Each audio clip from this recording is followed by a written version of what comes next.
I still remember the way the sunlight hit the countertop that morning, soft, golden, catching on the rim of the same mug I'd used every morning since Ethan left for college. I was stirring my tea, 3 minutes steeped, splash of milk, no sugar, like always. After 63 years, routines become small acts of comfort. That morning, everything felt calm, familiar, safe.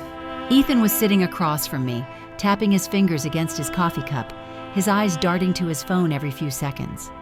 I thought he was just restless, work stuff maybe. I didn't realize I was about to lose something I didn't even know I was still holding on to. "Mom," he said, his voice just slightly too casual. I proposed. Nicole said yes. For a moment, I couldn't speak, I just stared at him. My son, my only child. The person who'd kept me going after his father passed nearly 20 years ago. My whole heart in a grown man's body.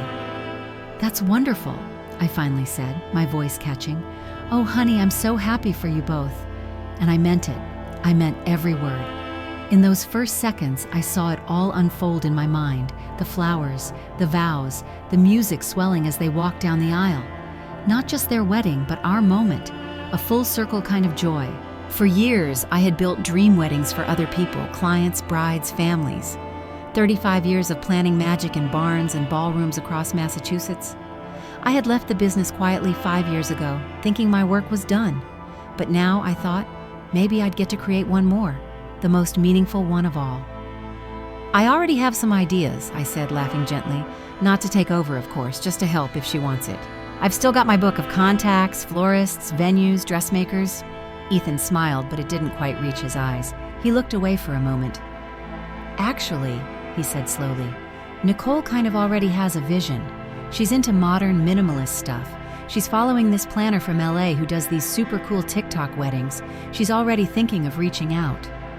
I blinked, a little thrown. "Oh, I see. I mean, it's a family event, though. I figured I might be involved in a few decisions. Not all of it, just..." He cut in gently, like someone repeating something he'd rehearsed. "Please don't take this the wrong way, but she said it'd probably be best if you stayed in your lane." I stared at him.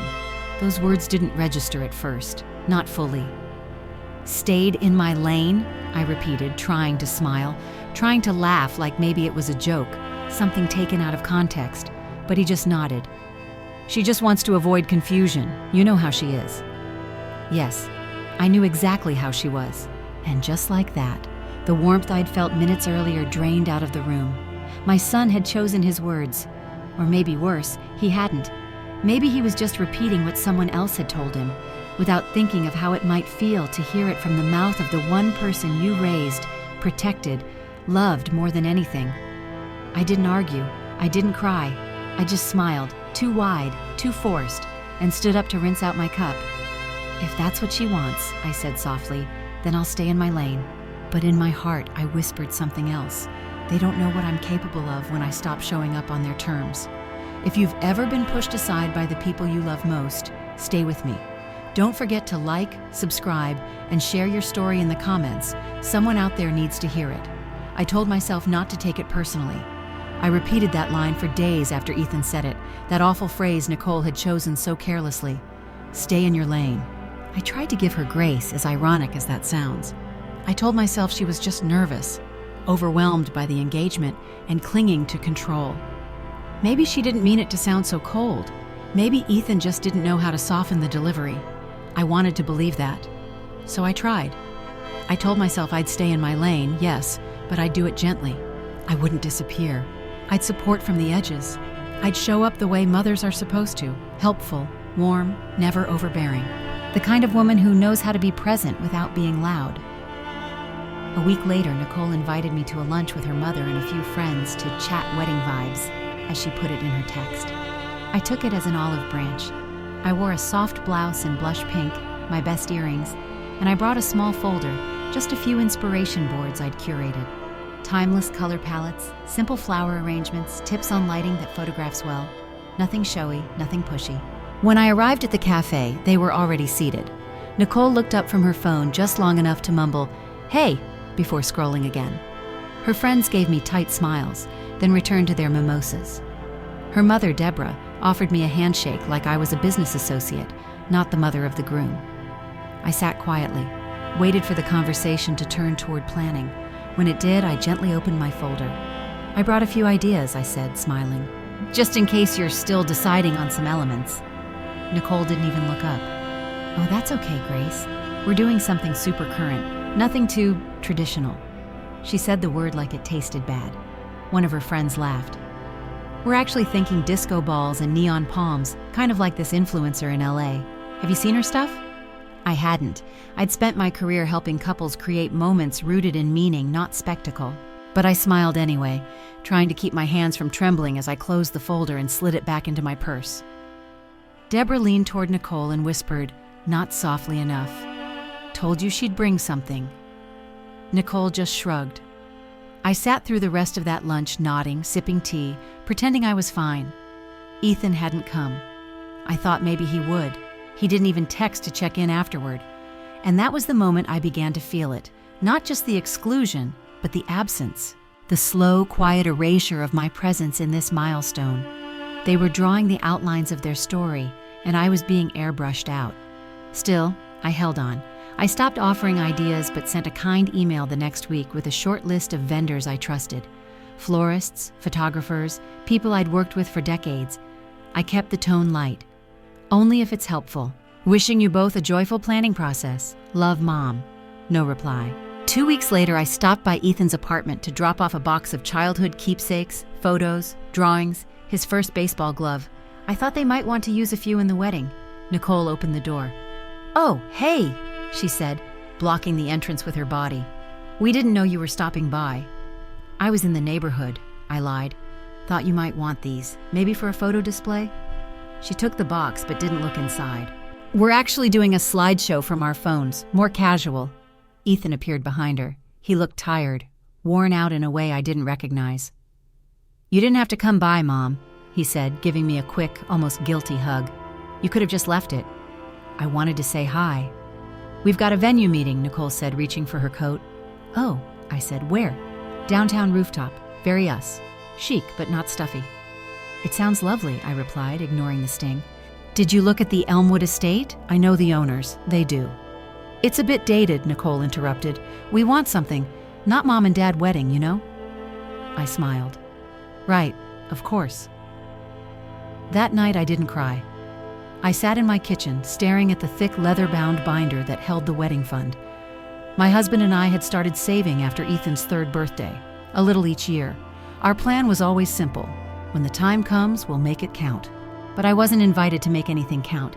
They didn't want my ideas, my memories, not even my presents, just the money. I opened the binder, ran my fingers over my husband's handwriting. Then I made a decision. I closed the account, transferred the money into a new private fund under my name, left just enough behind to send a symbolic gift, a check with no strings attached, no announcement, no drama, just a quiet boundary. And that night, for the first time in months, I slept without clenching my jaw. It started with a phone call I almost didn't answer. I was pruning the hydrangeas in the backyard, hands in garden gloves, when my phone buzzed in my apron pocket. Ethan's name lit up the screen. I froze, stared at it. We hadn't spoken in weeks. I answered. His voice was low, flat. "She's gone." I paused. "Nicole?" "No, well, yes, but not just her. Savannah, the planner, the one from LA. My stomach dropped. "She disappeared," he said, the words tumbling out too fast. "Her website's down, her socials are wiped, the deposit, all of it, gone. 55 grand. I sat down slowly on the garden bench, my shears still in hand. "We've been scammed, Mom, and Nicole's." He stopped. "She's blaming me. Says I should have convinced you. That if you just paid like we thought, we could have hired someone legit. That this never would have happened." There it was, the final turn. From arrogance to blame. I didn't say "I told you so." I didn't say anything at all. That silence, though, it wasn't passive. It was earned. A few days later, Ethan showed up on my porch, alone. No warning, no fanfare. Just my grown son standing under the awning, shoulders slouched like the little boy who once came home from school after losing his backpack. I opened the door. He looked older somehow, thinner, tired in the way only grief can hollow a person. "Can we talk?" he asked.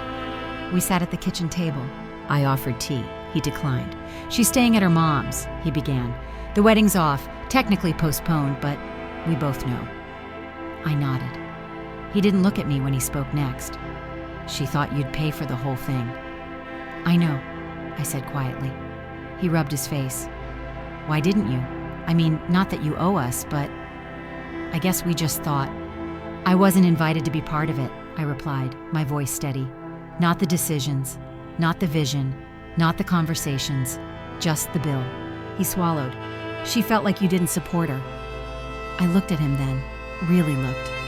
Does she feel that because I offered ideas? Because I brought you childhood photos? Because I tried to help? He blinked, said nothing. I leaned forward gently. Ethan, you watched it happen. You watched me be erased. He closed his eyes. That's not fair. It's not cruel, I said softly. It's just true. The room was quiet for a long time. I let the weight of it settle between us. I wasn't staying in my lane to be petty, I continued. I did it because I wasn't welcome. That wasn't silence. It was a boundary. He nodded slowly. Not agreement exactly, just understanding. I'm sorry, he said at last. And he meant it. But I didn't rush to forgive. I didn't patch over the crack with a mother's eager glue. I simply sat there and let the truth stand. Not to punish, but to finally be seen. Later, when he stood to leave, he hesitated at the door. I don't know what happens next, he said. You don't have to, I replied. Just don't build anything else on top of what already broke. He gave a quiet nod and walked out into the early evening light. And me? I stayed in my kitchen, the kettle still warm behind me. I didn't cry, I didn't gloat, I just stood there, whole, quiet, steady. Because sometimes emotional justice doesn't come with a bang. Sometimes it comes in the form of a boundary no one believed you'd have the strength to draw.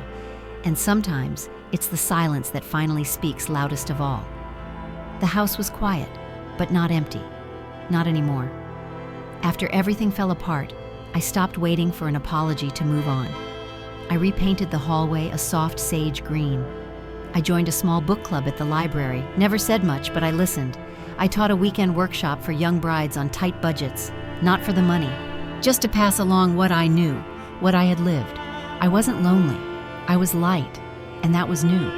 I learned to love slow mornings again, toast with marmalade, letters from my sister in Maine, afternoon sun spilling across my dining table like it had been trying to reach me for years. And then, one Saturday, Ethan knocked on my door. I opened it and saw a woman standing beside him. She extended her hand before I could say a word. Hi, I'm Lily, she said, smiling gently. I've heard so much about you, I hope that's okay. She meant it, every word.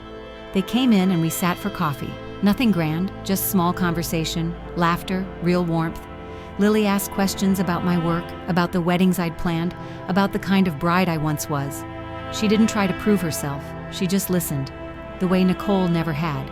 I stayed cautious, but something inside me softened when Lily looked at Ethan, then back at me and said, if we ever get married, I'd be honored if you planned it. No pressure, no performance, just an honest invitation. I paused, not because I was unsure of my answer, but because I wanted to feel the weight of what she was offering.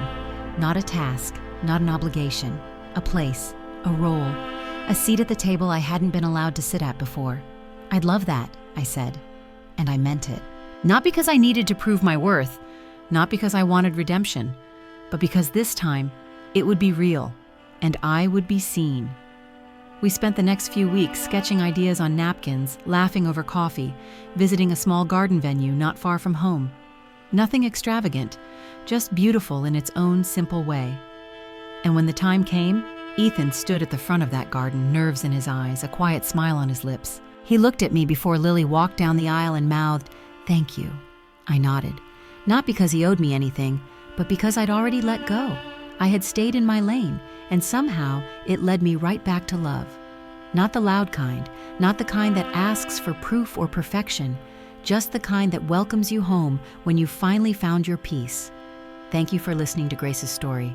If it reminded you of someone or maybe even yourself, share it in the comments. You're not alone, and you are enough just as you are.